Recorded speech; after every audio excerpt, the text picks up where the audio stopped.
আজকে সব সোজা সাপটা খাবার দাবার রান্না করব। আসসালামু আলাইকুম ফ্রেন্ডস। শরীর মন কোনোটাই ভালো নাই।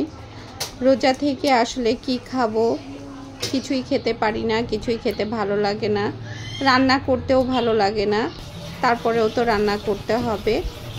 তো সেই কারণে ভেবে নিয়েছি আজকে ডাউল, আলু ভাজি আর চিকেন ফ্রাই করব। সাথে থাকবে ডিম ভাজি, টমেটো সালাদ, ধনেপাতা চাটনি ইত্যাদি ইত্যাদি। এই দিয়েই আজকে আমাদের ইফতারের পরে খাই দাওয়া হবে। তো এখন আলুটা ভেজে নিচ্ছি। আলুটা আগে থেকে কেটে বেছে ধুয়ে নিয়েছিলাম, তারপরে তেলের উপরে দিয়ে নিয়েছি।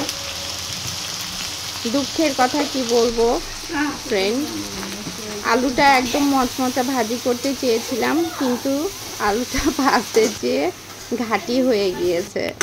যাই হোক, তারপরেও সেটা টেস্ট লেগেছে, কারণ একদম মচমচা লাল লাল করে ভেজেছিলাম। এখানে ডালটা হয়ে এসেছে।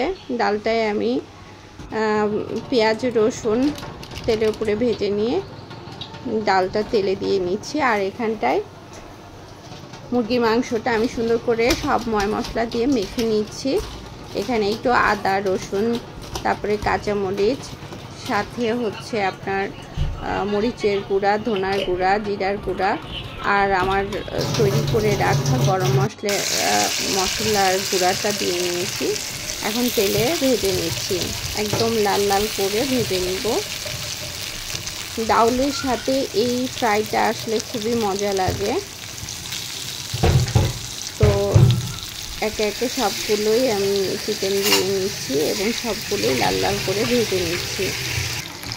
এই ছিল আজকে আমাদের রাতের মেনুতে ডাউল, আলু ভাজি, চিকেন ফ্রাই, ডিম ভাজি আর ধনেপাতা ভর্তা, টমেটো সালাদ।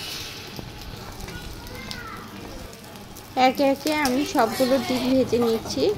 আমাদের বাসায় আসলে লোক সংখ্যা অনেক বেশি, ভাজাভাজি করতে গেলে অনেকগুলোই ভাজাভাজি করা লাগে। এই ছিল আমাদের রাতের খাবার। ধন্যবাদ, ভালো থাকবেন, সুস্থ থাকবেন, আল্লাহ হাফেজ।